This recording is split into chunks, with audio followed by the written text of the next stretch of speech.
T.R.H.Syndicate. Hello everyone, this is T.R.H.Syndicate, and we have Jacob, who got second place at the Wisconsin Regional, playing what deck? Fire King Snake Eye. Let's get right into the deck file. Alright, so Snake Eye, 3 ash, 3 poplar, 1 oak, and 1 flame birch, which is, it's all standard. There's nothing really special about the ratios. Play 2 witch. I was playing 3, but I realized that I was breaking more. Opening up too many ways to play.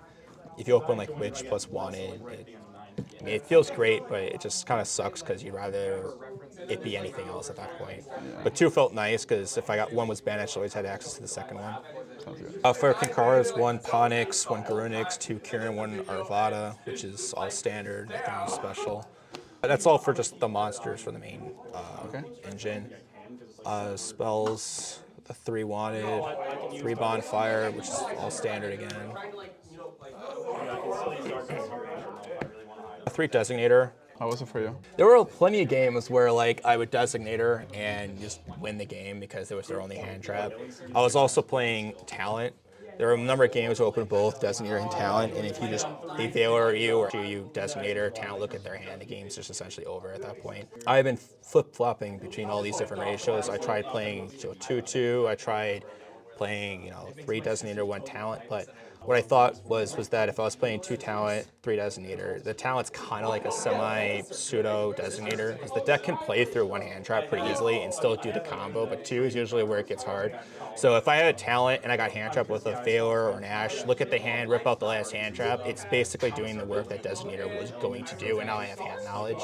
But the games where I saw a talent and it was live, or the games where it was just an easy win. Sounds good.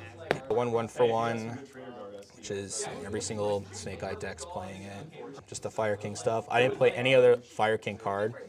I experimented with the other 2, with Skyburn and with Circle. Yeah. And it's just, I never really wanted, like I only wanted 1 search off Ponix, and it was always one of these cards. Other than that, I need to follow up. I didn't really want to see anything else, because I'm already playing Designator in town. I don't need Circle to dodge hand traps at that point.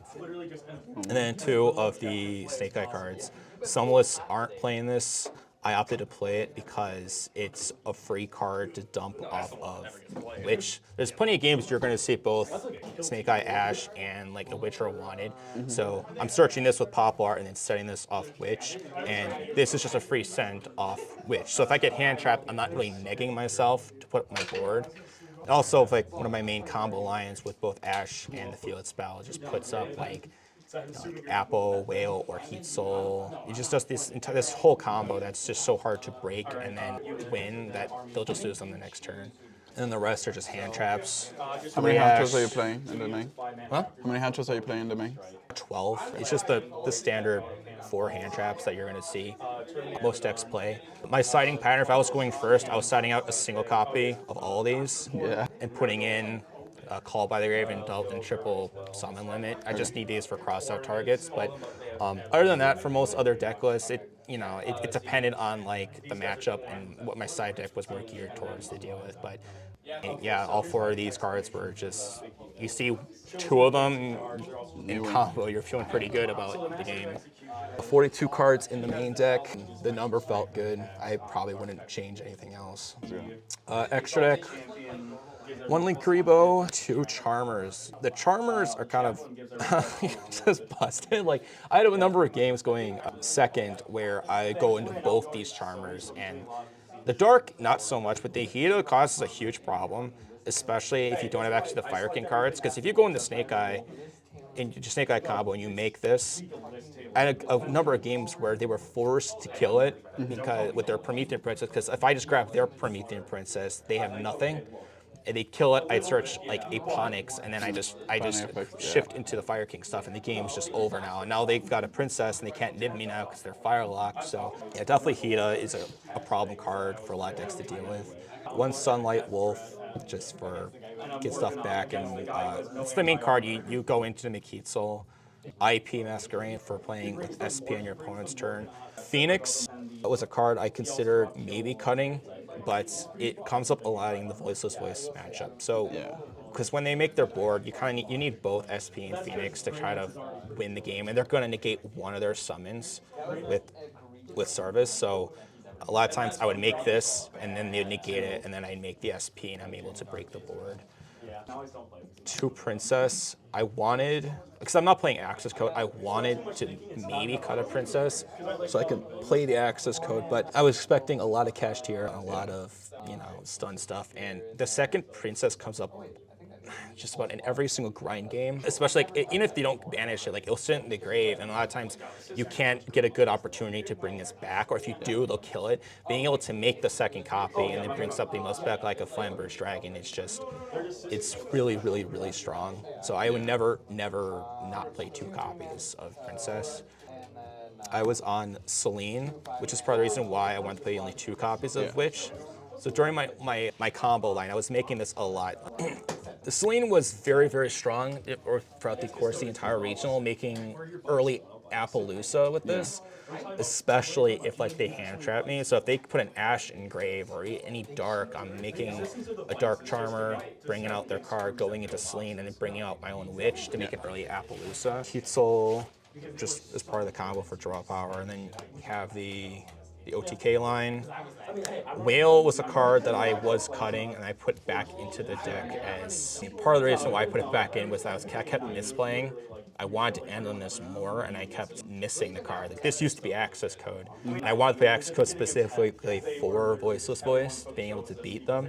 But I opted for Whale because I was making Whale a number of times because one of my combos gets rid of Sanctuary and I have Island, and at that point, if I'm going post side, they're going to be putting in Cosmic and Duster, and going to kill that. So if I anticipated that card being played, or if I want to play around it, I would end on Amble Whale plus IP and Flamberge here. And if they hit me, I Flamberge out the IP. This gets nuked, and I get my IP back plus 2 bodies. So the Duster or Cosmic essentially just did nothing at that point, and I just end up winning the game at the end of it. And then Appaloosa, just because it's just free. Yeah. And you kind of need it to push for game at different times to play around your bureau, because once your board gets broken and you're pushing up against their board, you have to worry about into bureau, and a lot of times you make this first, just so if you do get nibbed, you're able to negate it at that point. Plus, there are times where I need to make an Appaloosa to negate stuff in grave from coming back if I have to run over something. Side deck, call by and triple summon it. Every time I went first, I was putting these 4 cards in, cutting out 1 hand trap each of the 12 I'm playing just to play these cards. If this is basically just their copy of Designator, but if I saw Summon Limit and any amount of combo, the game was just over. There were times where I would see Summon Limit and have really weird hands like Arvada and Island, where it's well, what can you do with that? But there were times where I was able to end on just a Princess and Arvada and Summon Limit, and the game's just over on top of that. Yeah, it's also really broken in your deck because you can just turn it off your turn. Yeah, there were a number of games where I would activate Summon Limit on my opponent. And I'd already activated IP to go in SP, and I put Flamberge in my back row. And then I'd have a witch because I'd set a wanted. And so they'd pass, I'd wanted, I'd get a witch, and then I'd have original because I search it back with Poplar. And then on my turn, I'm all right, cool. I'll just off this with witch or with original, and original off the Flamberge. And it's just a floodgate you can turn off whenever you want. It's just there's no real downside to playing it. Other hand traps I played, I expected a lot of Branded and Voiceless Voice, just because they how expensive this deck is. You're playing in a regional, you don't expect everyone to be able to, perhaps be on it. But I played triple Bestial and triple Bell. These cards were really, I really enjoyed playing them. They came in, they were decided in every game against Voiceless Voice, any Branded deck I played. I did play one Branded where I had both access to both these cards, and it still ended up just ending the game. I just didn't want to get puppet locked. Yeah. And so, they could play around the puppet with Bell and the Bestial, depending on how they sequence cards. But sometimes I can't Bell if they go for the Branded red line to try to puppet lock me, because at that point I can't respond or even turn off Branded in red. But preemptively just banishing the puppet so I can play is my only option. But at times I did experiment while I was playing in the regional, putting in Bell against Kashtira, just so I could turn off their birth. But it was like, more often than not, I was just putting in board breaker-ish stuff against them.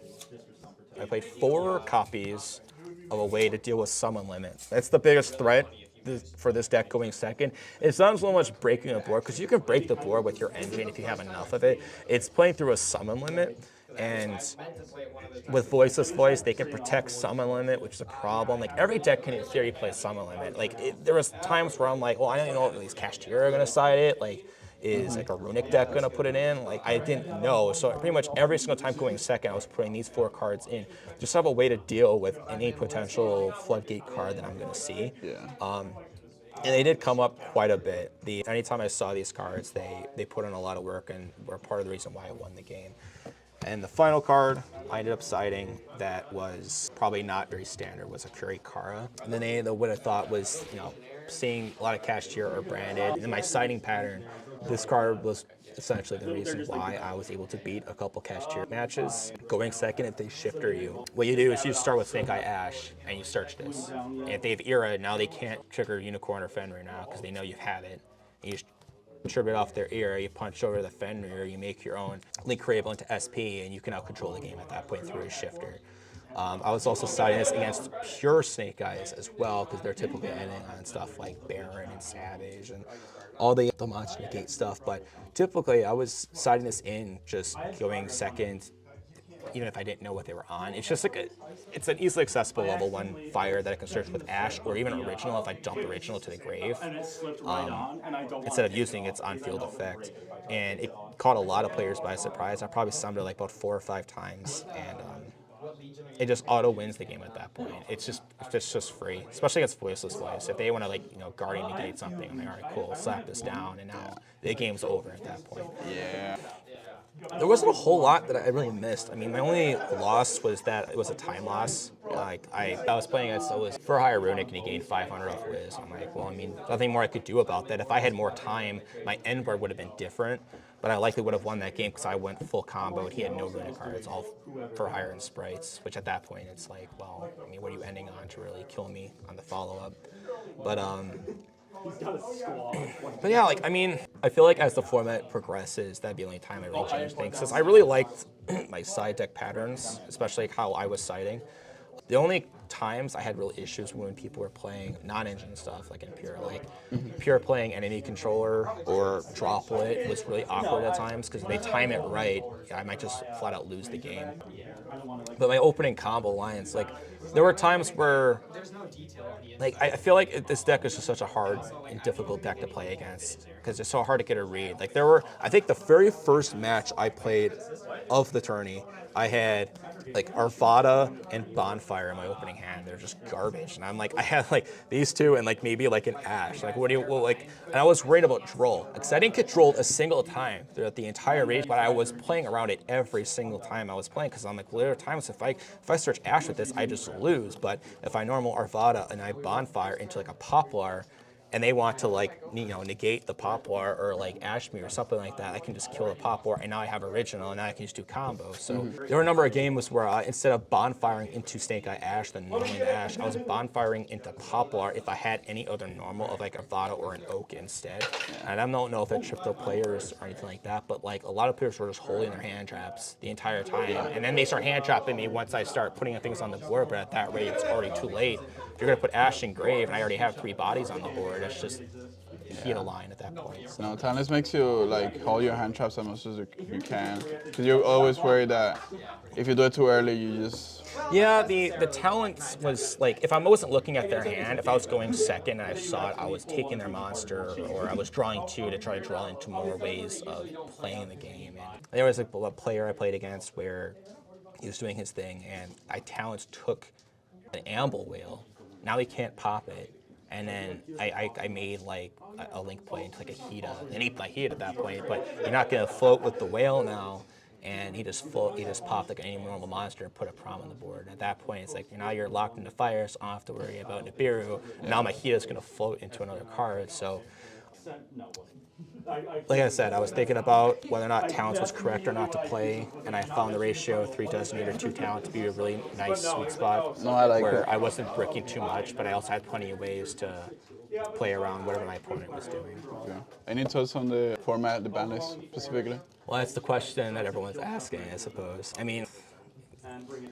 It makes not a whole lot of sense to talk about it because we don't have a whole lot of control. But I feel like if Konami addressed Summit, for example, and actually like dealt with the card and put it to 1, side decks would change. Everyone's side decks would, no one would be, not everyone would be playing back row cards like this, right? Like if they put this anti-spell to 1, these cards could be now anything else to help combat against Snake Eye. Like a lot of players aren't on evenly, for example, because like, well, what does evenly do if you get hit with a summon limit? Well, if you evenly my board, you can, I don't know what it could do, but it could do something, I suppose. But I envision Konami has to hit this deck to some degree, but what they're going to hit, I don't know. I expect something like a Snake Eye Ash to get hit, like maybe 1, but I expect more of like end board cards to get hit.